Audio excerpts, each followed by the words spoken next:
Bueno, la presentación en relación a esta cuestión de deposición, vamos a tratar de la deposición justamente con un proceso MIG, que es un proceso ya desarrollado en la actualidad, un proceso de soldadura. Sabemos que este ya tiene pues bastantes años de haber sido establecido, y Router pues es un equipo de control numérico, y con ellos pues la idea fue realizar el proceso el objetivo, un poquito antes del desarrollo de un equipo tecnológico para aplicación de procesos de manufactura aditiva mediante la metodología de impresión 3D, ¿sí? Y obviamente caracterizar los productos que se obtienen de este proceso. Todos sabemos que la impresión tridimensional, manufactura aditiva,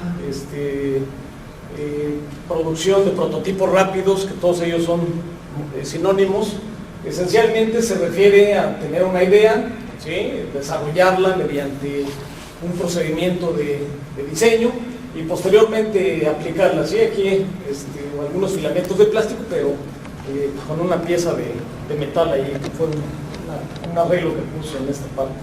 Y bueno, justamente la idea de estos procedimientos, la impresión 3D sabemos que tiene ya bastante tiempo, ¿sí? Digamos varios años en desarrollo. Esta curva de Gartner esencialmente nos indica, aquí vemos en general, esta es solo exclusivamente de impresión 3D, y aplicado en diferentes condiciones. Me refiero a plásticos, polvos, metales, resinas y demás, ¿sí? Y esencialmente este tipo de información lo que nos ilustra es cómo ha sido el desarrollo o cómo va el desarrollo. Hay procesos actuales de impresión 3D que están justamente iniciando sus etapas de desarrollo, algunos que ya han sido probados, que incluso podríamos saber aquí en relación a los años que ya se tiene como de pruebas, ¿sí? También que esto es la parte, digamos, del pico de desarrollo, y después viene lo que le llaman la curva de desilusión, en donde muchos de estos procesos que se desarrollan no tienen una aceptación, no tienen las condiciones de expectativa que se tenía de ellos, y bueno, aquí suelen desaparecer. Y los que efectivamente tuvieron posibilidad de ser aplicados, de tener más crecimiento, pues obviamente continúan su tiempo en uso, y de ahí pues bueno, algunos al final llegan a la obsolescencia, pero muchos de ellos se consolidan. Esta sería la etapa de consolidación, y sabemos que hay mucho en impresión tridimensional que está iniciando, y mucho que hoy en día ya es un hecho y lo tenemos trabajando en diferentes aplicaciones, ¿sí? Las que voy a hablar esencialmente son de los procesos de metal, o los más usuales hoy en día es la fusión selectiva láser, ¿sí? De sus siglas en inglés, fusión selectiva láser, que esencialmente pues, se tienen partículas metálicas. Estas partículas son conducidas por un, digamos, dispositivo de deposición o de ubicación, que sería esto. Se tiene un depósito, de ahí se trasladan generando una pequeña capa, y posteriormente el láser, mediante sus deflectores, que normalmente se utilizan espejos, va a conducirse a las posiciones en donde justamente va a ser la acción de sinterizado. Este es un proceso de sinterización. Aquí el calor nos lleva únicamente a la unión de las partículas necesarias, y el polvo que no fue afectado por el calor del láser pues continúa en su estado de polvo, simplemente utilizándose como material de soporte, ¿sí? Las características esenciales de este procedimiento serían depósitos de capas pequeñas de polvo, ¿sí? Más o menos del orden de 20 micrómetros.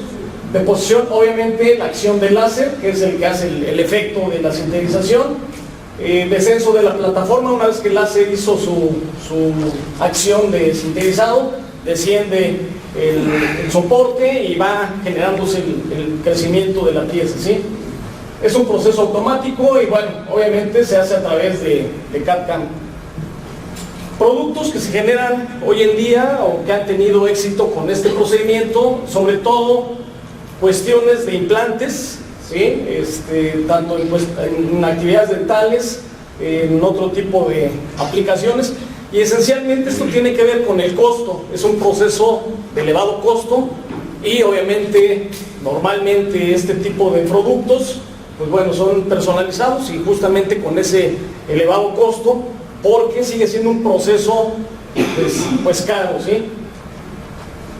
Otra de las líneas donde también ha tenido éxito es en la industria aeroespacial, y justamente también por el costo de los productos, pues ahí es un nicho de mercado, ¿sí?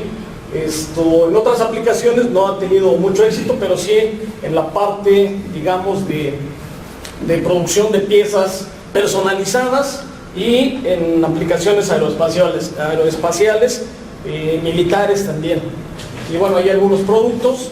Otro procedimiento que se tiene es el proceso de fusión por haz de electrones, ¿sí? Este proceso funciona muy similar al anterior. Se tienen los depósitos de partículas metálicas, ¿sí? Igual se realiza una deposición de estas partículas, y ahora quien hace el efecto es el haz de electrones, y este es un proceso de mayor velocidad, ¿sí? Es un proceso de mayor energía también. El haz de electrones es de mayor energía que el láser. Sí lleva la fusión, no es ahora un proceso de sinterizado, sino un proceso de fusión, y pues genera piezas también muy resistentes en cuanto a los materiales que se aplican.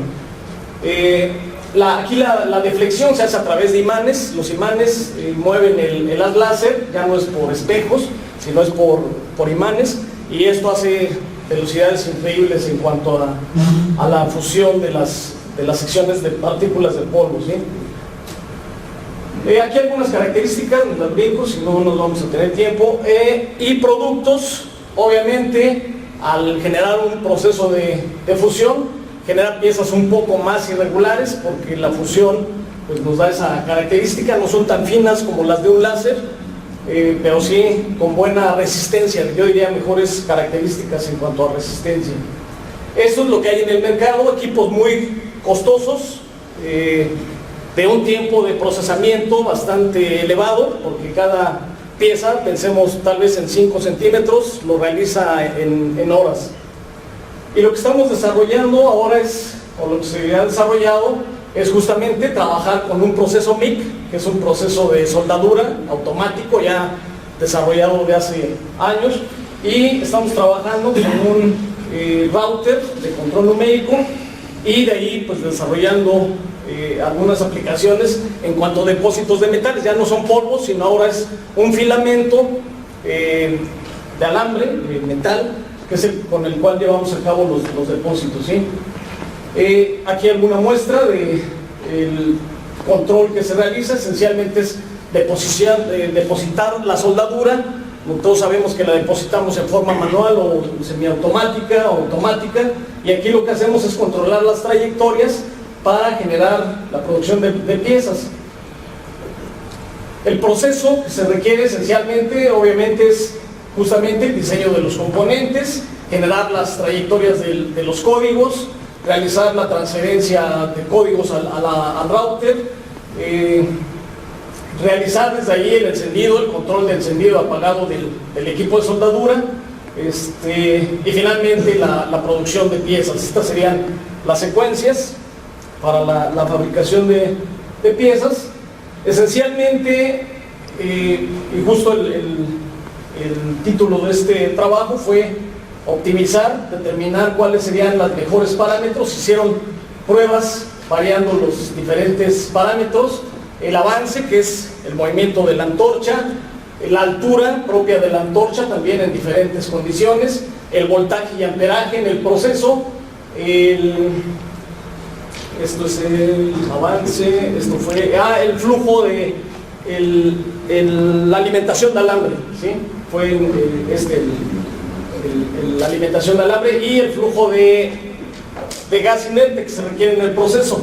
Y bueno, regulando estos o variando estos procesos, se corrieron diferentes pruebas y esencialmente la intención fue determinar cuáles eran los parámetros más adecuados para controlar y realizar los depósitos, porque aquí algo importante es, sobre todo cuando queremos generar piezas, que los depósitos estén perfectamente ubicados para que nos generen la configuración de piezas que pretendemos. Y entonces, pues se realizaron obviamente las diferentes pruebas de soldadura, se realizó la inspección o mediante un equipo láser para de ahí determinar las dimensiones. Esto se analizó con el software GOM, en donde podemos sacar un promedio y considerar que los depósitos, que como ven no son muy regulares, tuvieran una cierta regularidad, y de ahí determinar los parámetros y dimensiones bajo las cuales se deposita el metal. Como vemos ahí hay diferentes espesores, diferentes condiciones, y bueno, pues todo esto implicaba determinar los parámetros. Los mejores parámetros que se obtuvieron fueron bajo estas condiciones, ¿sí? Flujo de gas, voltajes, altura de la antorcha y demás, para poder controlar. Y una vez controlados o determinando cómo son los parámetros, lo siguiente es generar las trayectorias para ahora realizar los depósitos de material y producir piezas, ¿sí? En este caso trabajamos con CATIA, ya una vez habiendo determinado de qué dimensiones son los depósitos de soldadura, pues se generaron las trayectorias, considerando que esas iban a ser las dimensiones en donde se iba a realizar los depósitos, y con ello pues generamos ya algunas piezas, como se muestra en este caso. En este caso se trabajó con, sabemos que este software CATIA nos permite generar los códigos de control numérico. Aquí hicimos como si estuviéramos haciendo un molde, que sería el caso de un proceso no de manufactura aditiva, sino de manufactura sustractiva, pero lo que hicimos fue que en vez de en un molde estamos perforando el material, en este proceso lo que hacemos es ir creciendo hacia arriba para ir generando la geometría de la pieza, y de ahí se generó pues la configuración de estas piezas, ¿sí? Las piezas. Obviamente después sí, efectivamente hicimos un proceso de manufactura sustractiva, igual generando trayectorias para dar al acabado a las piezas. Como vemos, el acabado anterior no es muy bueno porque finalmente es un proceso de soldadura, ¿sí? Aquí generamos las configuraciones de las piezas, y después con un proceso de manufactura sustractiva, también generando las trayectorias, se generaron ya los productos, las piezas. Obviamente se utilizó también máquinas de control numérico para dar la condición final, y bueno, pues con esto también revisar algunas otras condiciones. Aquí algunas otras muestras de piezas, porque se han hecho caracterización mecánica. Solo muestro, entre otras que hemos hecho, también estas piezas con las diferentes trayectorias, ¿sí? Algunas geometrías que hemos intentado ya en crecimiento de otros tipos de piezas. Con respecto a la microestructura, recordemos que se trata de un electrodo ER70S-6 de bajo contenido de carbono, por lo cual en la zona inferior tenemos la presencia de una estructura ferrítica con delgadas franjas de perlita. Asimismo, en la zona media encontramos una estructura también laminar, típicamente formada por estructuras vainíticas, y en la zona superior se va a caracterizar por granos equiaxiales de ferrita y perlita. Asimismo, se realizaron pruebas para determinar la porosidad en las piezas, y efectivamente, igual que en muchos procesos de manufactura aditiva, se tiene una presencia considerable de porosidades, y más aún en este caso en la sección longitudinal se llegan a presentar grietas o zonas de soldadura incompleta, lo cual pues afecta las propiedades mecánicas de las piezas obtenidas. Y finalmente, las conclusiones. me permito leerlas. Se ha logrado la producción de piezas por el proceso de manufactura aditiva, que era uno de los objetivos fundamentales. La presencia de poros y grietas en las muestras, provocando la reducción de la resistencia mecánica, como se demuestra en las pruebas de tensión e impacto, y que esto también es típico de las piezas por manufactura aditiva. Y finalmente, las diferencias en las microestructuras se deben a la historia térmica experimentada por los diferentes depósitos de metal en las capas. Gracias por su atención.